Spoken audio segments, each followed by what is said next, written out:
मेरा बंदा ना। अस्सलामु अलैकुम दोस्तों, पेश खिदमत है आज की हॉरर स्टोरी रूह का वादा लास्ट एपिसोड। मेरा नाम कार्ल क्लिंट है। मैं इस मकान में गुज़श्ता 120 बरस से रह रहा हूँ। अगर आप लोग निचली मंजिल के छोटे कमरे में चलें तो मैं अपनी बात ज़्यादा वाज़े अंदाज में अर्ज कर सकूँगा। बाद लोग छोटे कमरे में जाने के लिए फौरन आमादा हो गए, जबकि बाज का कहना था ऐसा करना हमाकत होगी। भला 120 बरस पुरानी बदरूह का क्या एतबार, मुमकिन है वो किसी नूह का नुकसान ही पहुंचा दे। लेकिन काउंट हैमन को इसरार था कि ऐसा ना होगा। अगर रूह किसी नूह का जरूर पहुंचाने पर कादर होती तो अब तक पहुंचा भी चुकी होती और इतनी मुद्दत तक इंतजार ना करती। गर्द ये सब लोग एक दूसरे का हाथ थामे हुए तजस्सुस, खौफ और तअज्जुब के बराहल से गुजरते हुए निचली मंजिल के उस छोटे कमरे के करीब पहुंचे जहां जाने से कुत्ते और बिल्ली ने खौफ खाया था। काउंट हैमन ने कफल खोला और सब अंदर दाखिल हो गए। उस कमरे की फिजा में अजीब सी मरतूब बदबू फैली हुई थी, ऐसी बदबू जैसे किसी पुरानी बोसीदा कब्र की मिट्टी में से आया करती है। उन्होंने कमरे के अंदर एक छोटी मेज बिछाई और दायरे की सूरत में कुर्सियों पर बैठ गए। परकिंस ने चंद मोमी शमें जलाने के लिए साथ ले ली थी और ये शमें फौरन रोशन कर दी गईं। उसके बाद सब लोग चुपचाप रूह की आमद का इंतजार करने लगे। दफतन मेज पर से ऐसी आवाज उठी जैसे किसी ने आहिस्ता से घौंसा मारा हो। फिर यके बाद देगरे कई आवाजें आईं और हर आवाज पहली आवाज से ज्यादा तेज थी। लकड़ी की मेज बुरी तरह कांपने और थरथराने लगी। उसके फौरन बाद रूह ने जो पैगाम दिया वो ये था, मेरा नाम कार्ल क्लिंट है। मैं इस मकान का मालिक हूँ। मैंने अपने एक दोस्त आर्थर लिडल को इसी कमरे में कत्ल किया और उसकी लाश यहीं फर्श खोद कर दबा दी। काउंट ने लड़ती हुई आवाज में कहा, हम लोग आपके लिए क्या कर सकते हैं कार्ल क्लिंट? जवाब मिला, कुछ नहीं। हम तुम्हारी बख्शिश और निजात के लिए खुदा से दुआ तो कर सकते हैं। मुझे तुम्हारी दुआओं की जरूरत नहीं। जवाब मिला, हाँ, तुम सिर्फ ये कर सकते हो कि ये मकान खाली करके चले जाओ और मुझे यहीं रहने दो। तुम खुद ही यहाँ से क्यों नहीं चले जाते कार्ल क्लिंट? काउंट हैमन ने कहा। ये जुमला बमुश्किल उसकी जुबान से अदा हुआ था कि कमरे में जैसे भौचाल आ गया। मेज उलट गई, दीवारें लर्जने लगीं। चौबी छोतीस छत से चर चर की ऐसी आवाज आई जैसे अभी छत आन पड़ेगी और फौरन ही जलती हुई शमा गुल हो गई। उन लोगों पर इतनी दहशत तारी हुई कि सब बेतहाशा गिरते पड़ते वहां से भागे और ड्राइंग रूम में आकर दम लिया। दोस्तों को रुखसत कर देने के बाद काउंट हैमन हेनरी हैमिल्टन का दिया हुआ लिफाफा चाह करके कागज निकाला और उसे पढ़ा। उस पर जो अल्फाज दर्ज थे उनमें और रूह के मौजूदा पैगाम में एक हरफ का भी फर्क ना था। काउंट हैमन ने तय किया कि वो इस इमारत और उसके मकीनों की कदीम तारीख का सुराग लगाकर रहेगा ताकि इस मामले की तह तक पहुंचा जा सके। चुनाचा अगले ही रोज उसने अपनी तहकीक व तफ्तीश का आगाज किया। मकान की तामीर का रिकॉर्ड महफूज रखने वाले दफ्तर का रुख किया। मुतलका मकान के कागजात निकलवाए। मालूम हुआ कि किसी जमाने में ये मकान एक छोटा सा फार्म हाउस था और फार्म हाउस में वो छोटा सा कमरा भी शामिल था जिसमें रूह ने उन्हें बुलाकर पैगाम दिया था। मजीद तफ्तीश से ये बात भी रिकॉर्ड के जरिए सामने आ गई कि इस फार्म हाउस का मालिक कार्ल क्लिंट नाम का एक जर्मन शख्स था जिसका कयाम 1740 और 1800 के दरमियानी अरसे में इस मकान में रहा। कार्ल क्लिंट का एक अंग्रेज दोस्त आर्थर लिडल अक्सर इस मकान में आकर रहा करता। उन दोनों में खासी गहरी दोस्ती और बेतकल्फी थी। फिर अचानक एक रोज आर्थर गायब हो गया। पुलिस और दूसरे लोगों की सर तोड़ कोशिश के बावजूद आर्थर का सुराग ना मिला। कार्ल क्लिंट से भी पूछगछ की गई, मगर उसने लाइल्मी का इजहार किया। उसे तो खुद अपने दोस्त के गुम हो जाने का शदीद सदमा था।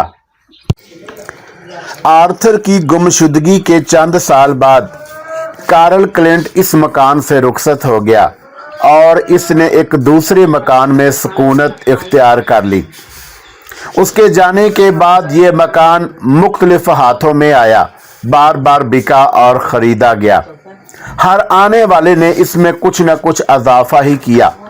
हत्ता कि 19वीं सदी के इख्तिताम तक इस मकान के नवाह में जो खेत वाक़या हुए थे सब गायब हो गए और उसकी जगह मकान बनते चले गए। काउंट हैमंड को अब सब कुछ मालूम हो चुका था, लेकिन उस रात के बाद से कार्ल क्लिंट की रूह ने उसे परेशान नहीं किया। काउंट का ख्याल था कि शायद उसकी रूह ने मायूस होकर मकान का वो कमरा खाली कर दिया। ताहम काउंट ने वो कमरा मुतकफल ही रहने दिया। लेकिन एक रात काउंट हैमंड आराम से अपने बिस्तर में लेटा गहरी नींद के मजे ले रहा था कि दरवाजे पर जोर से दस्तक दी गई। काउंट हैमंड की आंख खुल गई और उसने दस्तक की आवाज पर फिर कई मर्तबा सुनी, और जब उठकर दरवाजा खोला तो वहां कोई न था। इसका मतलब ये था कि रूह अभी तक मकान में मौजूद है। अगले रोज उसने एक नाबीना माहिर रूहानियात को अपने मकान में बुलाया, जिसका नाम सीसल हिस्क था। ये शख्स ना सिर्फ रूहों को तलब करने का माहिर, बल्कि खास अमल के जरिए जिस रूह को चाहता मुजस्सम हाजिर होने का हुक्म दे सकता था। नाबीना आमल ने पुर इसरार रूह की तलबी का अमल ड्राइंग रूम में करने का फैसला किया। काउंट ने अपने खास दोस्तों को भी इस अमल में शिरकत के लिए बुलवाया। सब लोग एक गोल के मेज के गिर्द दायरे की सूरत में बैठ गए। दरमियान में शीशे का एक लैंप रोशन करके रखा था। लैंप पर सुर्ख कागज का शेड लगा दिया गया। उस लैंप की रोशनी के सिवा मकान की दूसरी तमाम बरकी और गैर बरकी रोशनियां गुल थीं। अब नबीना आमल ने ज़ैर लब कोई अमल पढ़ना शुरू किया। इस दौरान में किसी को बोलने या हरकत करने की इजाजत ना थी। अमल शुरू किए 15-20 मिनट गुजरे होंगे कि निचली मंजिल के एक कमरे का दरवाज़ा खुलने की आवाज़ आई।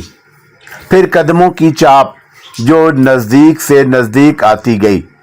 उसके बाद जैसे कोई सीढ़ियां चढ़ता है। ये आवाज़ ड्राइंग रूम के दरवाजे के पास पहुंचकर एक सानिये के लिए रुकी। फिर दरवाज़ा आप ही आप खुल गया और सर्द हवा का एक झोंका सा अंदर आया। मेज़ के गिर्द बैठे हुए अफराद के बदन में जैसे सुइयां सी चुभने लगी। कमरे में फैली हुई मध्यम रोशनी में लोगों ने देखा कि दरवाजे के करीब धुएं का एक सतून सा बन रहा था। देखते देखते ये धुआं और गहरा हो गया। फिर ये धुआं सिमट कर एक इंसानी हियोले के खदोखाल बनने लगा। पहले सर दिखाई दिया, फिर कंधे और उसके बाद हाथ। आहिस्ता आहिस्ता एक शक्ल नुमाया होती चली गई। जर्द रंग का एक मर्दाना चेहरा, जिसकी आंखें बेनूर और हलकों में धंसी हुई थी। ठोड़ी पर घनी दाढ़ी, सर के बाल सुर्ख, नाक बड़ी और किसी कदर खमदार, होंठ पतले और भींचे हुए।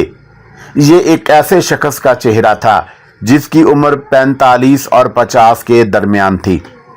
तुम कौन हो? नबीना आमल की आवाज कमरे के सन्नाटे में गूंजी। रूह ने, जो अब इंसानी शक्ल सूरत में जाहिर हो गई थी, जवाब देने के लिए अपने होठों को जुम्बश दी, मगर कोई आवाज सुनाई ना दी। नाबीना ने एक बार फिर अपना सवाल और बुलंद आवाज में दोहराया। रूह के चेहरे पर कर्ब और अजियत के आसार नमूदार हुए, जैसे जवाब देते हुए उसे सख्त तकलीफ पहुंच रही हो। इस मर्तबा फिजा में तैरती हुई सरगोशी की मानद एक बारीक आवाज सबके कानों में पहुंची। मेरा नाम कार्ल क्लिंट है। और उसके साथ ही आवाज यकलख्त बुलंद हो गई। तुम कौन लोग हो और मेरे मकान में किस वास्ते जमा हुए हो? ये सब मेरे दोस्त हैं और मैं इस मकान का किराएदार हूँ, काउंट ने जवाब दिया। हम सब तुम्हारी मदद करना चाहते हैं। क्या तुम अपने बारे में हमें कुछ बताओगे? कार्ल क्लिंट की रूह ने घूर कर काउंट हैमंड को देखा। फिर आवाज आई, मैं तुम्हें अपना नाम बता चुका हूँ। जहाँ तक मुझे याद पड़ता है, मैं इस मकान में गुज़श्ता 120 बरस से रह रहा हूँ और कभी किसी ने मुझे परेशान ना किया। मैं नहीं जानता कितनी तवील मुद्दत तक यहाँ रहूँगा। वक़्त तुम लोगों के लिए कोई अहमियत रखता होगा, मेरे लिए हरगिज़ नहीं। वक़्त हरगिज़ नहीं बदलता और ना ख़त्म होता है। अलबत्ता इंसान बदल जाते हैं और इंसान फ़ानी भी है। तुम लोग ये बताओ कि मेरे मकान में किस लिए आए हो? दरअसल मुझे एक ऐसे ही मकान की ज़रूरत थी, काउंट ने जवाब दिया। अब मेरी कोशिश है कि किसी न किसी सूरत में तुम्हारे लिए कुछ करूं। कोई शख्स मेरे लिए कुछ नहीं कर सकता, रूह ने जवाब दिया। शायद तुम्हारी रूह को चैन नहीं मिल सका। अगर ऐसा होता तो यूं भटकते ना फिरते और हम लोगों के आराम और सुकून में खलाल अंदाज ना होते। खवा कुछ हो, मैं यहाँ से हरगिज़ नहीं जा सकता। जिस रात से मरा हूँ उस रात से लेकर अब तक इसी मकान में हूँ।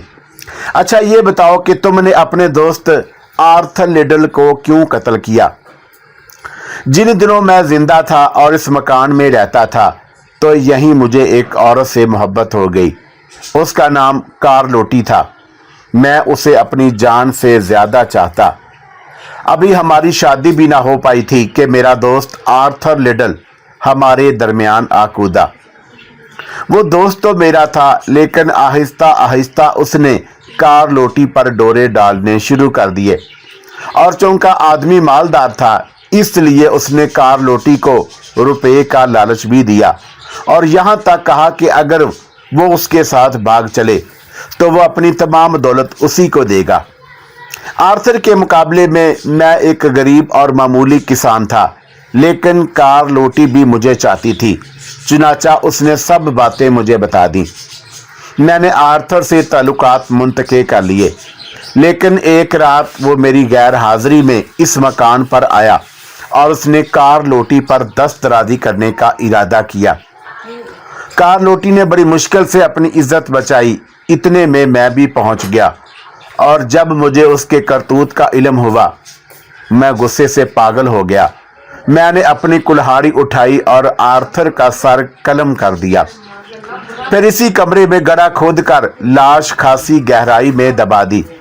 उसे दफन करने से पहले मैंने गड्ढे में चूने की खासी बड़ी मकदार भी भर दी ताकि लाश जल्द गल सड़ जाए, और ऐसा ही हुआ। कार्लोटी इस हादसे के बाद भी मेरे पास ही रही, मगर उसके जहन ने इस हादसे का नागवार असल कबूल किया। चुनाचा चंद साल बाद वो बीमार हुई और मर गई। इस मकान के करीब ही जो कब्रिस्तान है, कार्लोटी की कब्र वहीं मौजूद है। कार्लोटी के मरने के बाद तुमने क्या किया? फिर मैं क्या करता? यहाँ मेरी दिलचस्पी का कोई सामान न था। चुनाचा मैं अपने वतन जर्मनी चला गया, मगर कार्लोटी की याद ने मेरी जिंदगी से सुकून और आराम खत्म कर दिया था। लिहाजा एक रात मैंने खुदकुशी करके अपनी जिंदगी खत्म कर डाली और एक रोज अपने आप को इस मकान की निचली मंजिल के छोटे कमरे में पाया। उस वक़्त से लेकर अब तक मैं यहीं हूँ। मेरी रूह को इस मकान में सुकून मिलता है, लिहाजा मेरा यहाँ से जाने का सवाल ही पैदा नहीं होता। यही एक ऐसी जगह है जिसे मैं अपना घर कह सकता हूँ। यहीं मेरी जान से अजीज महबूबा रहती है। मेरे लिए अब और कोई जगह नहीं। मुझे हमेशा हमेशा के लिए यहीं रहना है, और हाँ, कार्लोटी की रूह भी मेरे साथ रहेगी। कार्ल क्लिंट, चूंकि तुमने कत्ल का बहुत बड़ा गुनाह किया है, इसलिए तुम्हारी रूह पर यह अजाब हो रहा है। तुम्हें सुकून, अबदी सुकून की जरूरत है। बताओ, हम तुम्हारे लिए क्या कर सकते हैं? मैं कह चुका हूं कि तुम लोग मेरे लिए कुछ नहीं कर सकते। अब सब रास्ते बंद हैं। हाँ, तुम सिर्फ ये कर सकते हो कि जिस कमरे में मेरी और कार्लोटी की रूहें रहती हैं, उसे हमेशा मुतकफल रहने दो। ना वहां खुद जाओ, ना किसी और को जाने दो। हो सके तो वहां एक मेज और 2 कुर्सियां जरूर रखवा दो, बस, और कुछ नहीं।